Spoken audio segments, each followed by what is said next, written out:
ये कहानी तेलंगाना की एक ऐसी घटना है जिसने लोगों के होश उड़ा दी। 27 नवंबर 2017 की दोपहर थी। हैदराबाद के मशहूर डीआरडीओ अपोलो हॉस्पिटल में एक महिला अपने साथ एक बुरी तरह झुलसे हुए आदमी को लेकर पहुंचती है। आदमी का चेहरा और कंधों का हिस्सा तेजाब जैसी किसी चीज से जला हुआ था। चेहरा इतना खराब था कि पहचानना नामुमकिन लग रहा था। महिला ने तुरंत उसे इमरजेंसी वार्ड में भर्ती करवाया। महिला ने अपना नाम स्वाति रेड्डी बताया और उस आदमी का नाम सुधाकर रेड्डी लिखा। उसने डॉक्टरों और परिवार को बताया कि वो और उसका पति घर से बाहर गए थे। तभी कुछ बदमाशों ने उन पर हमला कर दिया और उसके पति पर तेजाब फेंक दिया। ये सुनकर परिवार टूट सा गया। सब यही सोचने लगे कि आखिर सुधाकर की किसी से दुश्मनी क्यों होगी। डॉक्टरों ने इलाज शुरू किया और कुछ देर बाद अच्छी खबर दी कि मरीज खतरे से बाहर है। सुधाकर से मिलने की इजाजत भी मिल गई। सुधाकर का पूरा चेहरा पट्टियों से ढका रहता था। वो ठीक से बोल नहीं पाता था और शुरुआत में उसे सिर्फ लिक्विड फूड ही दिया जाता था। धीरे धीरे उसकी हालत सुधरने लगी। कुछ दिनों बाद वो हल्का फुल्का बोलने लगा।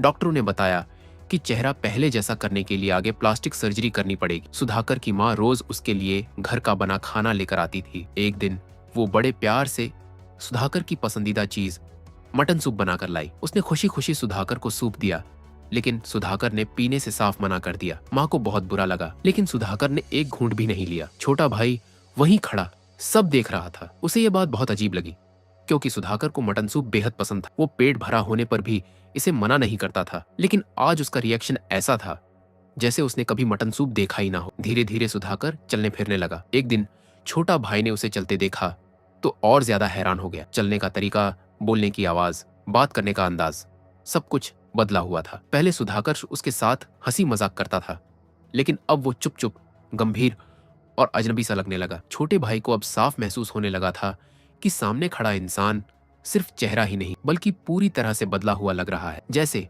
वो उसका बड़ा भाई हो ही नहीं। यहीं से इस कहानी में शक की पहली दरार पड़ती है, जो आगे चलकर एक चौंकाने वाले सच की तरफ ले जाती है। छोटे भाई ने एक और अजीब बात नोटिस की। जब भी अस्पताल में रिश्तेदार सुधाकर से मिलने आते तो वो ऐसे मिलता जैसे पहली बार मिल रहा हो। एसिड अटैक 27 नवंबर को हुआ था, लेकिन इतने दिन बीत जाने के बाद भी पुलिस अस्पताल नहीं आई। ये बात छोटे भाई को अंदर ही अंदर परेशान करने लगी। दिसंबर के शुरुआती हफ्ते में एक दिन छोटा भाई खुद लोकल पुलिस स्टेशन पहुंचा। उसने शिकायत दर्ज करानी चाहिए और बताया कि उसके भाई पर जानलेवा हमला हुआ है। जब पुलिस ने तारीख पूछी और 27 नवंबर सुना तो उन्होंने सवाल किया, इतने दिनों बाद क्यों आए? उस वक्त शिकायत क्यों नहीं की? जितनी जल्दी बताते उतनी जल्दी हम अपराधियों को पकड़ पाते। अब तो वो लोग शहर छोड़कर भाग भी चुके होंगे। पुलिस की ये बात सुनकर छोटे भाई को और शक होने लगा। उसे याद आया कि उस दिन भाभी स्वाति भाई के साथ ही थी। फिर उन्होंने तुरंत पुलिस को कॉल क्यों नहीं किया? इसके बाद छोटे भाई ने पुलिस को वो सारी बातें बता दी जो वो अब तक किसी से नहीं कह पाया था। उसने साफ कहा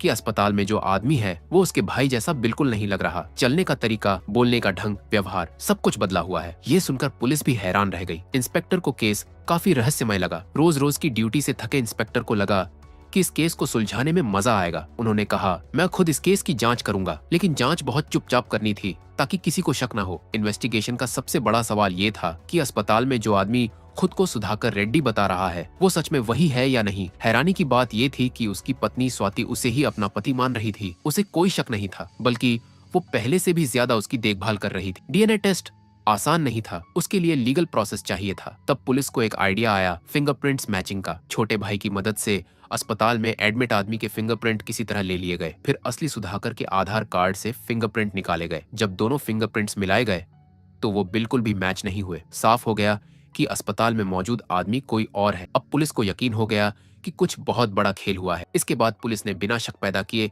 स्वाति को पूछताछ के लिए बुलाया। उसने वही कहानी दोहराई जो पहले बताई थी, लेकिन पुलिस के सवाल अब और गहरे होते जा रहे थे। दूसरी तरफ पुलिस असली सुधाकर की मां से भी अलग से बात करने लगी। मां के बयान के मुताबिक उन्होंने 26 नवंबर को अपने बेटे सुधाकर को कॉल किया था। उस वक्त सुधाकर घर से बाहर था। थोड़ी बातचीत हुई और सुधाकर ने कहा कि वो बस घर पहुंचने ही वाला है, थोड़ी देर में वापस कॉल करेगा। लेकिन इसके बाद उसका कोई कॉल नहीं आया। इधर स्वाति ने पुलिस को एक अलग कहानी बताई। उसके मुताबिक वो और सुधाकर घर से बाहर निकले थे और रास्ते में एक सुनसान जगह पर बदमाशों ने हमला किया। माँ और स्वाति के बयानों में साफ फर्क था। यहीं से पुलिस का शक और गहरा हो गया। धीरे धीरे पुलिस ने स्वाति से सख्ती से पूछताछ शुरू कर दी। रोज रोज बुलाकर सवाल पूछे जा रहे थे। स्वाति ऐसी पूछताछ की आदी नहीं थी। दबाव बढ़ता गया और आखिरकार वो टूट गई। उसने कबूल कर लिया कि उसका पति सुधाकर अब इस दुनिया में नहीं है, उसकी मौत हो चुकी है। इसके बाद स्वाति ने पूरी कहानी पुलिस को बता दी, जिसे सुनकर पुलिस भी हैरान रह गई। स्वाति एक नर्स थी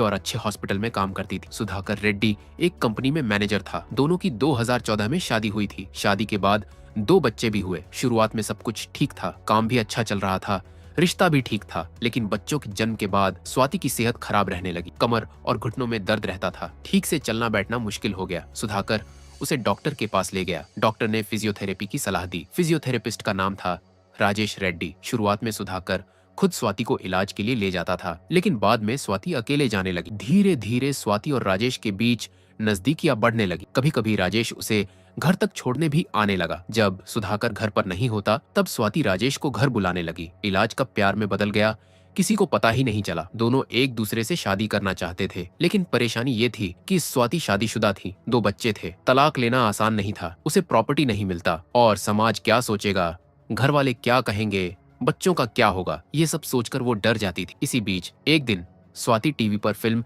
ये वाड़ू देख रही थी, जिसमें प्लास्टिक सर्जरी से किसी का चेहरा बदल दिया जाता है। फिल्म देखते ही उसके दिमाग में खतरनाक आइडिया आया। उसने तुरंत राजेश को कॉल किया और अपना प्लान बताया। राजेश को भी ये आइडिया पसंद आ गया। दोनों ने उस फिल्म को करीब 20 बार देखा और प्लान बनाने लगे। उन्होंने डॉक्टरों से भी प्लास्टिक सर्जरी के बारे में जानकारी ली। उन्हें बताया गया कि पूरा चेहरा बदलना मुमकिन नहीं है, लेकिन काफी हद तक बदलाव किया जा सकता है। नवंबर का महीना चल रहा था। दोनों की बेचैनी बढ़ रही थी। उन्हें साथ रहना था, शादी करनी थी और इसके लिए सुधाकर को रास्ते से हटाना जरूरी था। आखिरकार उन्होंने 26 नवंबर 2017 का दिन चुन लिया। घटना से 1-2 दिन पहले स्वाति ने अपने दोनों बच्चों को नानी के घर भेज दिया ताकि आगे कोई परेशानी ना हो। फिर आया 26 नवंबर का दिन। स्वाति ने पहले से सारी तैयारी कर रखी थी। जो जो चीजें चाहिए थी सब जुटा ली थी। 26 नवंबर 2017 ये संडे का दिन था और सुधाकर घर में ही था। सुबह करीब 5 बजे स्वाति ने अपने बैग से एक इंजेक्शन निकाला, जिसमें एनेस्थीसिया था, यानी बेहोश करने वाली दवा। स्वाति नर्स थी, इसलिए उसे पता था